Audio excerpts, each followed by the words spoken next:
मध्य रेल्वे महामार्गावरील काही महत्त्वाची कामं करण्यासाठी आजपासून मेगा ब्लॉक घेण्यात आलाय। या मेगा ब्लॉकमुळे रद्द करण्यात आलेल्या रेल्वे फेऱ्यांचा त्रास नोकरदार वर्गाला होऊ नये यासाठी पर्याय म्हणून ठाणे परिवहन विभागाच्या वतीनं विशेष बसगाड्या सोडण्यात येत आहेत।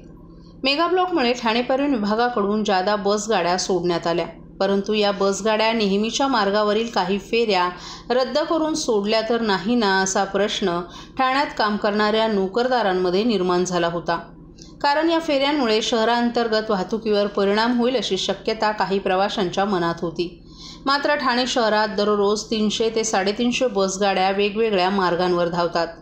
या नेहमीच्या बसगाड्या यांव्यतिरिक्त 50 जादा गाड्या सोडण्यात आल्या, त्यामुळे शहरांतर्गत वाहतूक व्यवस्थेवर याचा कोणताही परिणाम झाला नाही अशी माहिती देण्यात आली आहे। मेगा ब्लॉकमुळे ठाणे परिवहन विभागाकडून विविध मार्गांवर 50 जादा बसगाड्या सोडण्यात आल्या, परंतु नोकरदार वर्गाला मेगा ब्लॉकची पूर्वसूचना असल्यामुळे त्यांनी घरातूनच काम करण्यास पसंती दिली। त्यामुळे या गाड्यांना प्रवाशांचा अल्प प्रतिसाद मिळाला। तसंच शहरांतर्गत बस वाहतूक सुरळीत आहे।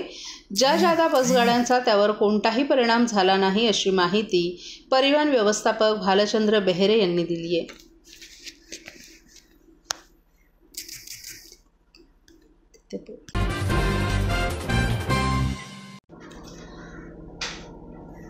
पावसाळ्यात होणाऱ्या आपत्ती टाळण्यासाठी ठाणे जिल्ह्यातील सर्व यंत्रणांनी आत्तापासूनच आपत्ती निवारण आराखडा तयार करावा। तसंच सर्व स्थानिक स्वराज्य संस्थांनी प्रादेशिक आपत्ती नियंत्रण कक्ष उभारावं। तसंच संभाव्य आपत्तीच्या अनुषंगानं प्राथमिक उपाययोजनेसंदर्भात प्रशिक्षण सत्र आयोजित करावेत अशा सूचना जिल्हा आपत्ती व्यवस्थापन प्राधिकरणाच्या बैठकीत देण्यात आल्या। मान्सून कालावधीत उद्भवणाऱ्या संभाव्य आपत्तींच्या अनुषंगानं उपाययोजना करण्यासंदर्भात ठाणे जिल्हाधिकारी तथा जिल्हा आपत्ती व्यवस्थापन प्राधिकरणाचे अध्यक्ष अशोक शणगारे यांच्या अध्यक्षतेखाली जिल्हाधिकारी कार्यालयात नुकतीच बैठक घेण्यात आली। यावेळी जिल्ह्यातील सर्व यंत्रणांना संभाव्य आपत्तीच्या अनुषंगानं पूर्वतयारी करण्याच्या सूचना देण्यात आल्या। मान्सून काळात जिल्ह्यात कोणतीही आपत्ती घडू नये यासाठी सर्व यंत्रणांनी सज्ज राहावं। तसंच संभाव्य आपत्ती निवारणासाठी आराखडा तयार करण्याचे निर्देश देण्यात आलेत। पावसाळ्याच्या कालावधीत पावसाची आकडेवारी नोंदवण्यासाठी पर्जन्यमापक यंत्र सुव्यवस्थित ठेवणं, दैनंदिन पर्जन्यमानाची आकडेवारी गोळा करणं, आपत्ती नियंत्रण कक्ष सुरू ठेवावं, धोकादायक पूल आणि रस्त्यांची कामं तातडीनं पूर्ण करणं अशा सूचनाही यावेळी देण्यात आल्या। मान्सून कालावधीत साप, विंचू, दंश यावरील प्रभावी औषधांचा साठा उपलब्ध करावा। साथीच्या रोगांवरील उपाययोजना करण्यासाठी औषधं आणि लसींचा साठा पुरेशा प्रमाणात ठेवण्यात यावा।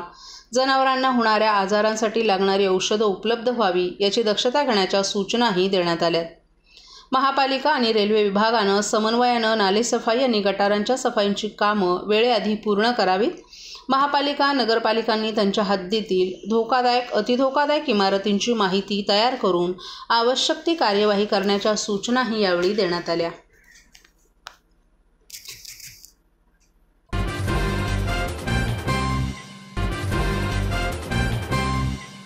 सर्व नागरिकांना आवाहन करण्यात येत आहे की सध्या डासांमार्फत पसरणाऱ्या डेंग्यू या आजाराचा प्रसार रोखण्यासाठी प्रत्येकाने पुढील प्रमाणे कार्यवाही करावी।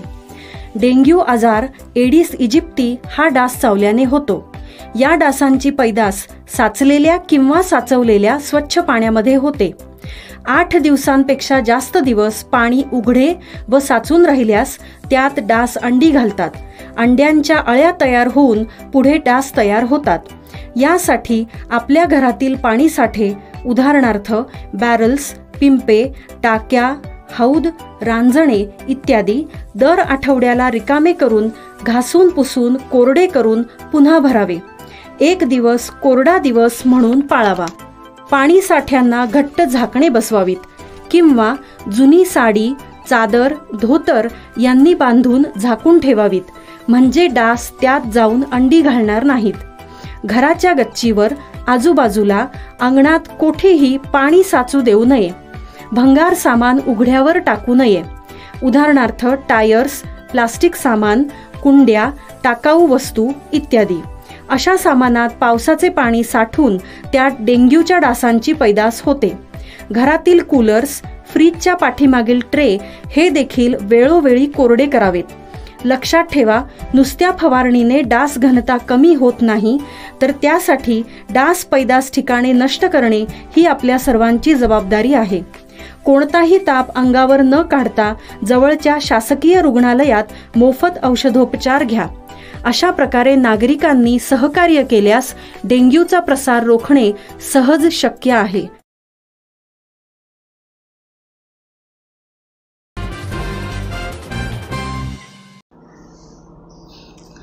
ठाणे रेल्वे स्थानकातील फलाट क्रमांक 5च्या रुंदीकरणाचं काम मध्य रेल्वेनं हाती घेतले.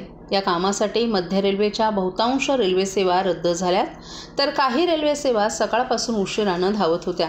त्याचा परिणाम रेल्वेच्या वाहतूक व्यवस्थेवर बसला असून प्रवाशांचे अतोनात हाल झाले. काही प्रवाशांनी रस्ते मार्गाने प्रवास करण्याचा निर्णय घेतला, परंतु मुंबई नाशिक महामार्ग आणि पूर्व द्रुतगती महामार्गावर वाहतूक कोंडी झाल्यानं रस्ते मार्गावरही प्रवाशांची कोंडी झाल्याचं चित्र होतं. ठाणे रेल्वे स्थानकातून दिवसाला जवळपास 6 लाख प्रवासी प्रवास करतात. सर्वाधिक प्रवास हा 5 आणि 6 या लोकलच्या जलद फलाटावरून होत असतो. फलाटांवर खांद्याचे स्टॉल, पादचारी पूल आणि सरकते जिने असल्यानं गर्दीच्या वेळेत फलाटावर उभं राहण्यासाठी शक्य होत नव्हतं. त्यामुळे सुमारे वर्षभरापूर्वी मध्य रेल्वे प्रशासनानं फलाट क्रमांक 5च्या रुंदीकरणाचा निर्णय हाती घेतला. विविध तांत्रिक कारणांमुळे हे काम रखडलं होतं. अखेर मध्यरात्रीपासून या कामाला सुरुवात झाली आहे. मात्र असं असलं तरी प्रवाशांना पुरेशी याची कल्पना नव्हती. लोकलच्या अनेक फेऱ्या रद्द झाल्या. बहुतांश रेल्वे गाड्या सकाळपासून उशिरानं धावत होत्या. त्याचा परिणाम प्रवाशांना सहन करावा लागला. ज्या प्रवाशांना मेगाब्लॉकबद्दल माहिती होती त्यांनी घरातूनच काम करण्याचा निर्णय घेतला. त्यामुळे गर्दीमध्ये थोडीफार घट झाल्याचं चित्र होतं. तसंच आज सकाळी फलाट क्रमांक 4 येथून रेल्वे गाड्यांची सेवाही सुरू होती. त्यामुळे आज सकाळी फलाट क्रमांक 6वर होणारी गर्दी फलाट क्रमांक 4वर विखुरली गेली. पूर्व द्रुतगती महामार्ग आणि मुंबई नाशिक महामार्गावर वाहनांचा भार वाढल्यानं रस्ते मार्गावरही प्रचंड वाहतूक कोंडी झाली होती.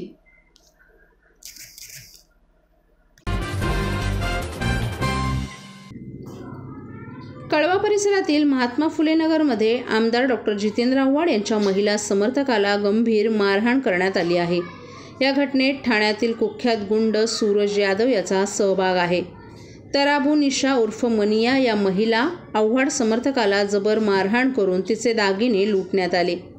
ही महिला सध्या कळव्यातील खासगी रुग्णालयात उपचार घेत आहे. जितेंद्र आव्हाड यांनी रुग्णालयात जाऊन जखमी महिलेची भेट घेतली आणि तिची विचारपूस केली. जखमी महिला कार्यकर्तीने दिलेल्या माहितीनुसार जितेंद्र आव्हाड यांच्यासोबत का राहते म्हणून ही मारहाण करण्यात आली आहे. आव्हाड यांनी या घटनेवर प्रतिक्रिया देताना सूरज यादवनं आपल्या मतदारसंघात मोठ्या प्रमाणात अनधिकृतपणे झोपड्या उभ्या केल्या आहेत, ज्यात सर्व गुंडांना पोसलं जातं. यामागे कोण आहे हे आपल्याला चांगलंच माहिती आहे, परंतु आपल्याला हिंसा नको. विधानसभा निवडणुकीची ही पूर्वतयारी असल्यामुळे या ठिकाणी मोठ्या प्रमाणात गुंड आणले जात आहेत. त्यांना या झोपड्यांमध्ये राहायला जागा दिली जाते. आपण कोणाचंच आता नाव घेणार नाही, परंतु वेळ आल्यावर नक्कीच सर्व समोर आणू. जर अशा गुन्हेगारांना ठाण्यात बोलावलं तर भविष्यात या ठिकाणी मुर्दे पडतील असंही आव्हाड यांनी म्हटले. जखमी महिला कार्यकर्त्याबद्दल आव्हाड यांनी तिला या देखील आपल्यासोबत राहू नको, काम करू नको यासाठी धमकावण्यात आल्याचं सांगितलं. ती एक प्रामाणिक कार्यकर्ता आहे आणि ती घाबरणारी नाही. ती पुन्हा उठून उभी राहील आणि आपल्यासोबत काम करेल. पोलिसांनी मात्र योग्य ती कारवाई करावी अशी आपली मागणी असल्याचं आव्हाड यांनी सांगितलं. दरम्यान या घटनेनं कळवा परिसरात खळबळ उडाली आणि पोलिसांनी अशा प्रकरणाची तातडीनं चौकशी सुरू केली आहे. रात को उन लोग बुला रहे थे, मैं रात को नहीं गई. मैं बोली 12-1 बजेगा मैं नहीं आएगी. फिर उन लोग चौकी गए, एनसी दिए, क्या दिए मुझे नहीं मालूम. तो फिर फ़ोन किया सुबह कि तुम्हारे आदमी को पकड़ के रख के मार रहे हैं. तो बोली मैं नहीं आएगी. फिर उसके बाद में दोबारा फ़ोन किया. किस तरह मेरे नंबर मोबाइल पे कॉल रिकॉर्डिंग भी होगा. बोले जल्दी आओ, अर्जेंट है. तो मैं बोली कहाँ पे. बोले मानीसा नगर पाइपलाइन के बाजू में. मैं एड्रेस भी नहीं मालूम था. फिर मुझे इरशद ने बुलाया, बोला आजा तेरे आदमी को बंद के रखे हैं. फिर मैं गई तो कहीं कुछ नहीं था. फिर हम लोग आने लगे. फिर जैसे हमारे को घेरने के बाद में सूरज यादव ने मुझे डायरेक्ट सर पे मारा. फिर उसके बाद में तलवार निकाला, मेरे पेट में मारने चला. फिर मैंने पकड़ी तो मेरे पैर में घुसा. उसके बाद एक बुढ़ी थी उसके घर में घुसी. फिर मेरे को मार के सुलाने लगे सब लोग. मेरा दागीना 30-35 तोला दागीना था. गले का मंगलसूत्र था 5 तोले का. हाथ के ब्रेसलेट 5 तोले का था. 6 अंगूठी था. कान के था, पूरा निकाल के उन लोग मार के सुला दिए। उसके बाद वहाँ से गए। क्यों मारा लेकिन आपको? सूरज यादव था, कुछ भी गलती नहीं था, वो ऐसे ही मारे। बोले बहुत साल से हम तेरे को ढूंढ रहे थे मारने के लिए, अभी मैं मिल गया। इसके पहले 7 साल पहले मेरे आदमी को मारे, पैर तोड़े, अब अभी उन लोग मुझे मारे। नमस्कार, मी डॉक्टर अर्चना कैलाश पवार, दंतशल्यचिकित्सक, जिल्हा रुग्णालय ठाणे। सर्वांगीण आरोग्यासाठी सार्वजनिक आरोग्य विभाग ही नेहमीच प्रयत्नशील आहे। विविध कार्यक्रम राबवून सर्वांगीण आरोग्य कसं राखता येईल ह्याच्यासाठी ते नेहमीच प्रयत्नशील असतात। असाच एक कार्यक्रम म्हणजे राष्ट्रीय तंबाखू नियंत्रण कार्यक्रम। आज 31 मे हा जागतिक तंबाखू नकार दिवस आहे। तर हा दिवस आपण साजरा करत नाही, हा दिवस आपण पाळतो, कारण तंबाखू आणि तंबाखूजन्य पदार्थांमुळे होणाऱ्या दुष्परिणामांची सर्वांनाच कल्पना आहे। त्यामुळे मुखकर्करोग होऊ शकतो। आजच्या घडीला मुखकर्करोगाचे खूप प्रमाण वाढलेले आहे।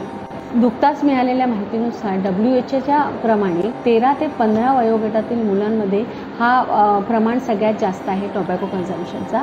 याच्यामध्ये त्यांनी असं दाखवलेलं आहे की मुलांमध्ये 11.5% मुलं हे तंबाखूचं सेवन करतात आणि मुली हे 10.1% एवढं तंबाखूचं प्रमाण ते तंबाखू वेगवेगळ्या पदार्थांमध्ये ते सेवन करतात। सिगरेट म्हणा, गुटखा म्हणा किंवा सुपारी म्हणा, एखादी सुगंधित सुपारी असते किंवा वेगवेगळे पान मसाला वगैरे जे काही, तर अशा प्रकारे तंबाखूचं सेवन केलं जातं। तंबाखूच्या सेवनामुळे फुफ्फुसांचा कर्करोग, तोंडाचा कर्करोग किंवा मुखकर्करोग होऊ शकतो, रक्तदाब वाढू शकतो, असे वेगवेगळे आजार होऊ शकतात। तंबाखू सोडल्यानंतर आपल्या दैनंदिन जीवनावरही त्याचे सकारात्मक परिणाम होतात। माननीय जिल्हा शल्यचिकित्सक डॉक्टर कैलाश पवार यांच्या अथक परिश्रमाने आणि सातत्यपूर्ण रुग्णसेवा देण्याच्या हेतूने किंवा विचाराने आत्तापर्यंत आपण ठाणे जिल्ह्यामधील 963 शाळा ह्या तंबाखूमुक्त केलेल्या आहेत। एवढंच नाही तर टोबॅको चिजेशन सेंटर किंवा तंबाखूमुक्त केंद्र जे आपण म्हणतो, अशा केंद्रांमध्ये आतापर्यंत 53,000च्या वर रुग्णांनी त्याची सेवा घेतलेली आहे किंवा ह्या लोकांचं आपण काउन्सिलिंग केलेलं आहे। 31 मे हा जागतिक नकार दिवस, हा दिवस पाळताना आपण स्वतःलाच आठवण करून देऊया की तंबाखू आणि तंबाखूजन्य पदार्थांच्या सेवनाची आपल्याला खूप परिणाम माहीत आहेत आणि याचा आपल्या शरीरावर खूप वेगवेगळे आजार होऊ शकतात किंवा आपल्या शरीरावर वेगवेगळे परिणाम होऊ शकतात। तर आपण तंबाखू सेवन ही एक गंभीर समस्या आहे, याच्याकडे लक्ष देण्याची गरज आहे आणि तंबाखूचं सेवन थांबवून आपण आपल्या आरोग्याची आणि तंबाखू सोडण्याची हीच वेळ आहे। तर मी सगळ्यांना आवाहन करेन की सगळ्यांनी तंबाखू विरोधी शपथ घेऊया आणि आपला देश, आपला महाराष्ट्र तंबाखू मुक्त करण्याचा प्रयत्न करूया। चला तर मग सर्वांनी देऊया तंबाखूला नकार आणि करूया सुदृढ आरोग्याचा स्वीकार।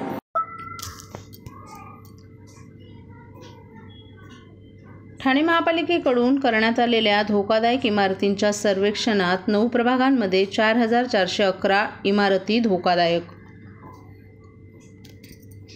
पावसाळ्यामध्ये धोकादायक इमारती कोसळून घडलेल्या दुर्घटनांच्या पार्श्वभूमीवर ठाणे महापालिकेकडून शहरातील धोकादायक इमारतींचं सर्वेक्षण केलं असून 9 प्रभागांमध्ये 4,411 धोकादायक इमारतींची नोंद झाली आहे।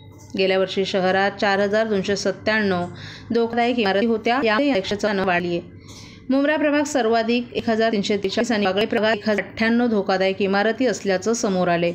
या धोकादायक इमारतींपैकी अतिधोकादायक गटात 97 इमारतींचा समावेश झाला असून या इमारती तात्काळ रिकाम्या करण्याची आवश्यकता आहे। शहरातील अतिधोकादायक इमारतींची संख्या वाढून 97 पर्यंत पोहोचल्यामुळे या इमारतींमध्ये राहणाऱ्या रहिवाशांच्या डोक्यावर दुर्घटनेची टांगती तलवार कायम आहे। पावसाळ्यात धोकादायक इमारती कोसळून त्यामध्ये जीवितहानी होण्याचे प्रकार वाढल्यामुळे दरवर्षी पावसाळ्यापूर्वी महापालिकांकडून धोकादायक इमारतींचं सर्वेक्षण करण्यात येतं।